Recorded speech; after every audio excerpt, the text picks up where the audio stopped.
지금 이 순간에도 중동에서 전쟁이 벌어지고 있습니다. 어제 미국과 이스라엘이 이란 본토를 기습 공격했어요. 47년간 이란을 지배한 최고 지도자가 죽었고 전 세계 원유의 5분의 1이 지나가는 호르무즈 해협이 봉쇄됐습니다. 그리고 이건 시작에 불과해요. 월스트리트 저널에 따르면 공습은 최소 나흘간 이어질 예정이거든요. 이란 전역에서 폭발이 계속되고 있고 걸프만 전체가 전장으로 바뀌었습니다. 오늘 이 영상에서는 지금 무슨 일이 벌어지고 있는 건지, 트럼프는 왜 협상 테이블을 걷어차고 미사일을 쐈는지, 그리고 이 전쟁이 내일 당장 우리 주유소 가격표와 마트 장바구니에 어떤 변화를 가져오는지까지 빠짐없이 정리해 드리겠습니다. 저번 영상에서 저는 전쟁이 안 날 거란 예측을 했는데 예상과 달리 결국 일이 터져 버렸습니다. 이란 현지 시간 토요일 오전 9시 30분, 이란에서 토요일은 평일이에요. 아이들은 학교에 가 있었고 공무원들은 출근한 상태였고 군 지휘관들은 회의실에 모여 앉아 있었습니다. 미국과 이스라엘은 바로 그 시간을 노렸어요. 미국 주요 언론 보도를 종합하면 이란 수뇌부가 언제 어디서 회의를 하는지에 대한 첩보를 확보한 뒤 일부러 오전을 택했다고 합니다. 원래 이스라엘 공습은 새벽 2시에서 4시 사이에 하는 게 정석이잖아요. 방공망이 느슨한 틈을 노리는 거죠. 그런데 이번엔 대낮이었습니다. 목표가 건물이 아니라 사람이었으니까요. 미국 쪽 작전명은 에픽 퓨리, 이스라엘 쪽은 포효하는 사자. 항공모함 에이브러햄 링컨과 제럴드 R. 포드에서 토마호크 순항미사일이 날아갔고 이스라엘 공군은 역대 최대급 규모로 전투기를 한꺼번에 띄웠어요. 여기에 드론 수백 대, 미 육군 하이마스 발사대까지 동원됐어요. 이스라엘군 발표로 수백 곳 이상의 군사 핵 방공 미사일 시설이 타격당했습니다.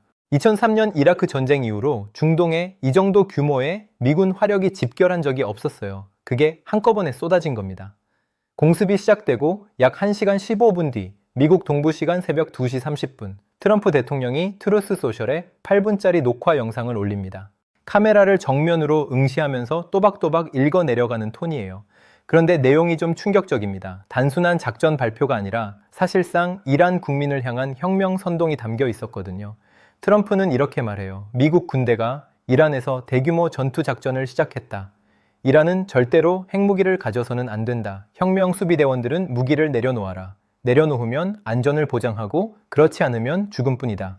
그러고 나서 이란 국민한테 직접 말합니다. 우리가 끝나면 여러분이 정부를 장악하라. 이건 수세대에 한 번 올까 말까 한 기회다. 미국이 압도적인 힘으로 여러분을 지원할 것이다.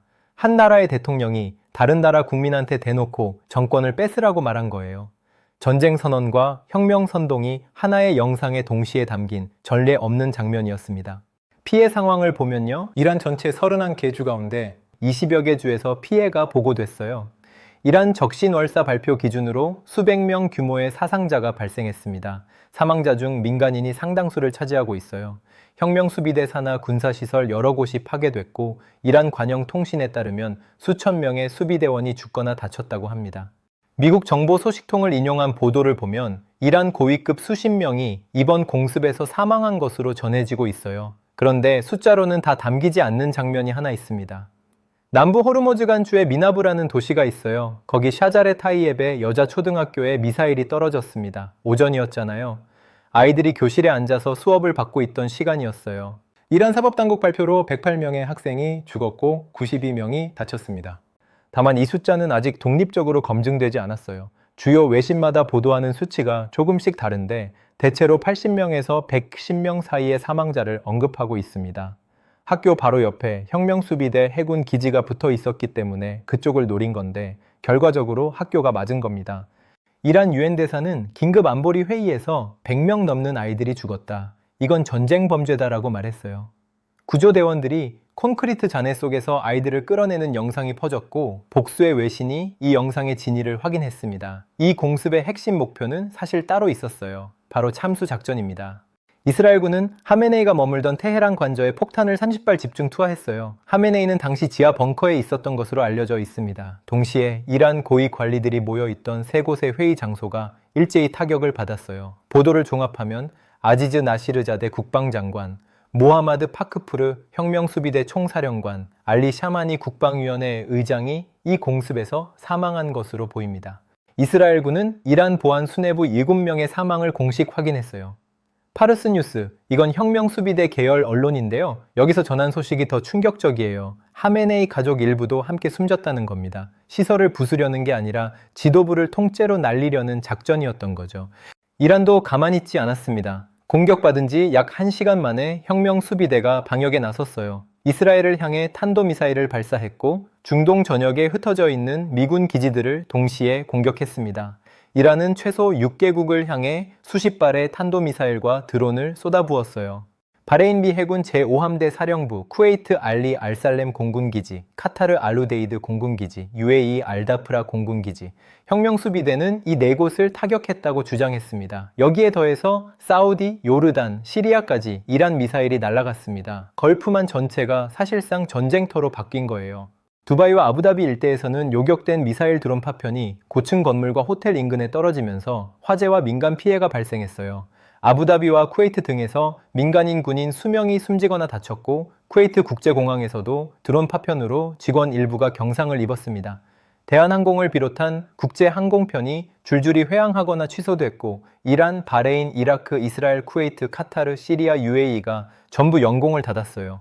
중동 전체가 뒤집어진 겁니다. 근데 정작 이란 방역의 결과만 놓고 보면 공격 규모에 비해 피해가 제한적이었어요. 이스라엘에서는 텔아비브에 미사일 한 발이 직접 떨어져서 여성 1명이 숨지고 총 121명이 다쳤지만 나머지는 대부분 아이언돔이나 각국 방공망에 걸려 요격됐거든요.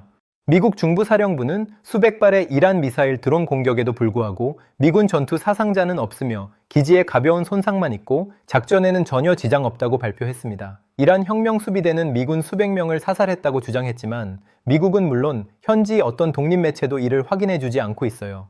공격은 대규모였지만 결과는 이란이 원했던 것과는 거리가 먼 거죠. 그리고 이번 전쟁에서 가장 큰 뉴스, 하메네이의 죽음입니다. 향년 86세, 37년간 이란을 지배한 최고 지도자예요. 타임라인을 한번 따라가 보면요. 공습 직후에 이스라엘 채널 12가 먼저 터뜨립니다. 하메네이가 제거된 것으로 보인다. 이어서 로이터가 이스라엘 관계자를 인용해 시신이 발견되고 신원이 확인됐다고 보도해요. 이란 외교부는 즉각 부인했습니다. 저게 심리전이라고요. 외교장관 아라크치는 내가 아는 한 최고 지도자와 대통령 모두 살아있다고까지 했어요. 그러다 트럼프가 트루스 소셜에 글을 올립니다. 역사상 가장 사악한 인물 중 하나인 하메네이가 죽었다. 우리의 첩보와 정밀 추적 시스템을 피할 수 없었다. 이란 정부는 여전히 침묵했어요. 그리고 하루가 지난 오늘 3월 1일 이란 국영방송 IREB가 드디어 입을 엽니다. 최고 지도자가 순교했습니다. 40일간의 국가 추도 기간이 선포됐어요. 부인하고 침묵하고 결국 인정한 겁니다. 테헤란 거리는 완전히 둘로 갈렸어요. 한쪽에서는 이슬람 공화국 깃발을 들고 하메네이 초상화를 높이 치켜든 추모 시위가 벌어졌습니다. 미국의 죽음을, 이스라엘의 죽음을이라는 구호가 울렸어요. 그런데 반대편 골목에서는 완전히 다른 소리가 들렸습니다. 자동차 경적이 울리고 폭죽이 터지고 하메네이에게 죽음을이라고 외치는 군중이 거리를 채웠어요.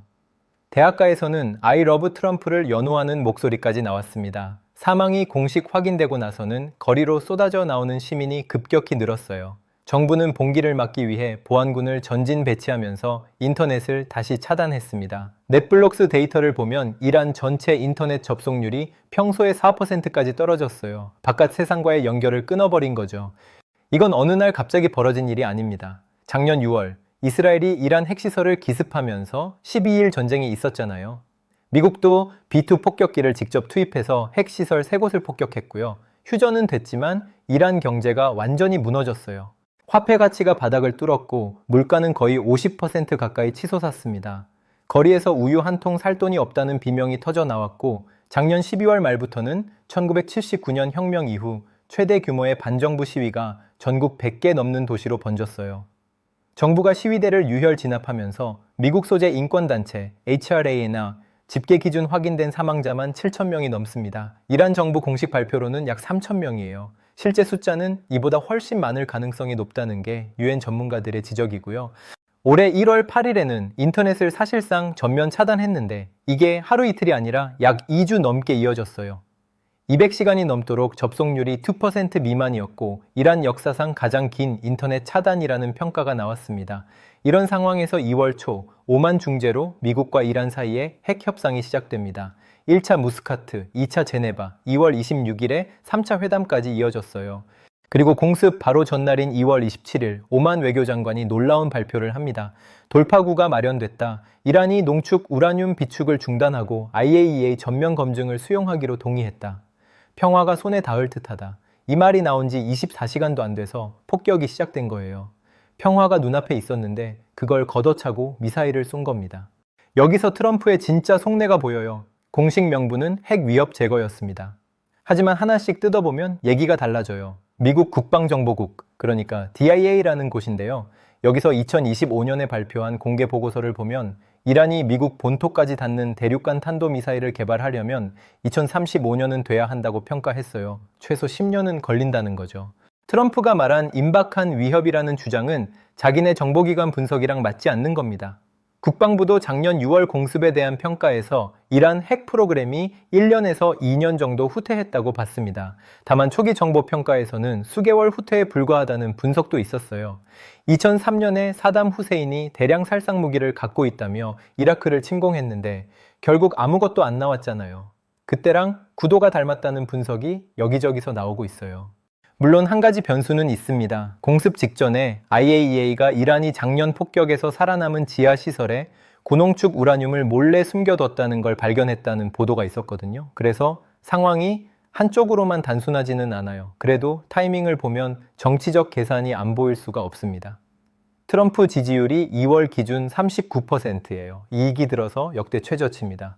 관세 전쟁 반발, 물가 불안, 경기 둔화 우려. 올해 11월에 중간선거가 있는데 공화당이 질 수 있다는 전망이 나오고 있었거든요. 여러 외교 안보 싱크탱크 분석을 보면 공통적으로 이런 지적이 나와요. 이건 안보 작전이 아니라 정치적 도박이다. 올해 1월에 베네수엘라 마두로를 3시간 만에 잡은 성공 경험이 트럼프한테 자신감을 줬을 가능성이 높다는 거죠. 마두로 잡아서 지지율 반짝 올랐으니까 이번에는 하메네이를 잡으면 판이 바뀔 거라는 계산인 겁니다. 그런데 전문가들 경고는 분명해요. CSIS의 존 올터먼이 딱 한마디 합니다. 공중 폭격만으로 정권을 바꾼 사례는 역사에 없다. 오히려 지금보다 더 강경한 군사 정권이 들어설 수 있다는 겁니다. 자, 이제 이게 우리 일상이랑 어떻게 연결되는지 얘기해 볼게요. 핵심은 호르무즈 해협입니다. 이란과 오만 사이에 있는 이 바닷길인데요. 전체 폭이 33km지만 실제로 배가 다닐 수 있는 항로는 6km밖에 안 돼요. 한강 폭이 평균 1.2km니까 한강 5개를 나란히 놓은 정도의 좁은 길인 거죠. 이 좁은 길로 하루에 약 2천만 배럴의 원유가 지나갑니다. 전 세계 석유의 5분의 1을, LNG의 5분의 1이 여기를 통과해요. 그런데 이란 혁명수비대가 이 해협을 봉쇄해 버렸습니다. 어떤 선박도 호르무즈 해협을 통과할 수 없다는 무선 메시지가 현재 발송되고 있다고 해요.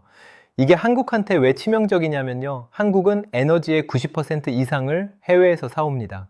원유만 보면 약 70%가 중동에서 오고 그중 95% 이상이 호르무즈 해협을 지나요. 해협이 막히면 한국행 유조선이 멈추는 거예요. 물론 비축유가 있긴 합니다. 정부 비축유 약 1억 배럴, 민간까지 합치면 총 211분, 약 7개월은 버틸 수 있어요. 문제는 양이 아니라 가격이에요. 지금 브렌트유 가격이 금요일 마감 기준으로 배럴당 약 73달러입니다. 지난주보다 벌써 3% 넘게 올랐고 7개월 내 최고치예요. 근데 이건 선물 시장이 쉬기 전 가격이잖아요. 호르무즈 봉쇄와 하메네이 사망이 본격적으로 반영되는 건 내일 월요일 시장이 열린 다음입니다. 분석가들 전망을 보면 단기적으로 10달러에서 20달러 추가 상승이 나올 수 있다고 해요. 봉쇄가 몇 주간 이어지면 100달러를 넘기고 장기화될 경우 130달러에서 150달러까지 간다는 얘기도 나옵니다. 이걸 우리가 체감할 수 있는 숫자로 바꿔볼게요.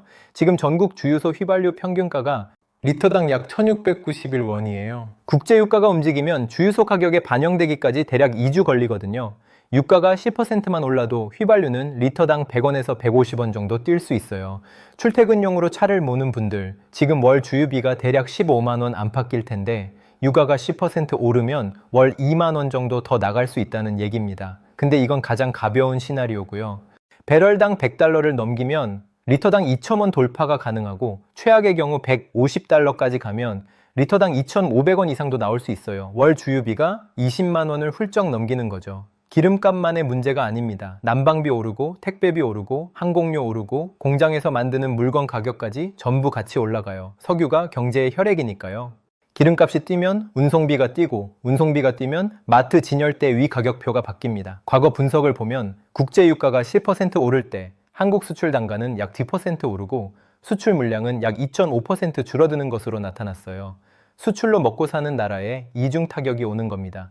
금융시장도 이미 출렁이고 있어요. 금 가격이 온스당 5,200달러대를 넘어섰습니다. 전쟁 나면 금부터 오르는 건 교과서적인 반응이죠. 비트코인은 좀 다른 길을 갔어요. 공습 소식에 한때 63,000달러에서 64,000달러대까지 급락했다가 하메네이 사망 소식이 나오면서 반등해서 지금은 67,000달러에서 68,000달러 안팎을 오가고 있습니다. 주말이라 주식시장은 쉬고 있는데 내일 월요일 아시아 시장이 열리면 코스피, 원달러 환율, 육아 선물 전부 큰 폭으로 흔들릴 가능성이 높아요. 앞으로 어떻게 될지 크게 세 가지 시나리오를 생각해 볼 수 있습니다. 첫 번째, 낙관적인 경우예요. 이란 내부에서 질서 있는 권력 이양이 이루어지고 새로운 지도부가 미국과 다시 협상 테이블에 앉으면서 호르무즈 해협이 비교적 빠르게 다시 열리는 겁니다. 이 경우 브렌트유는 80달러 선에서 안정을 찾고 국내 휘발유는 리터당 100원에서 150원 정도 오르는 수준에서 마무리될 수 있어요. 주유비로 치면 월 15,000원에서 2만원 정도 추가 지출. 생활에 부담은 되지만 감당 가능한 수준이죠. 다만 솔직히 말해서 최고 지도자 사후에 권력 공백이 평화롭게 메워진 사례는 이 지역 역사에서 찾기 어렵습니다. 두 번째, 가장 가능성이 높아 보이는 중간 시나리오예요. 혁명수비대가 사실상 권력을 잡고 호르무즈 봉쇄를 몇 주간 끌면서 미국과의 협상 카드로 활용하는 겁니다. 이러면 유가가 100달러를 넘기고 국내 휘발유는 리터당 2,000원을 돌파할 수 있어요. 환율까지 뛰면서 수입 물가가 전반적으로 오르고 마트에서 장 볼 때 체감이 확 달라질 수 있어요. 식용유, 밀가루, 수입과일 같은 품목부터 가격표가 바뀌기 시작하고 배달 음식 가격도 올라갈 수 있습니다. 출퇴근 주유비가 월 20만 원에 가까워지는 거예요. 세 번째, 최악의 경우입니다.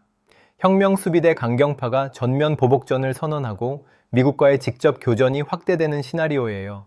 예멘 후티 방군은 홍해 공격 재개를 이미 선언했고 이라크 친이란 민병대도 미군 기지 공격을 예고한 상태거든요. 이게 전부 현실화되면 걸프만 전체 항로가 마비됩니다. 유가는 130달러에서 150달러까지 치솟고 국내 휘발유는 리터당 2,500원을 넘길 수도 있어요.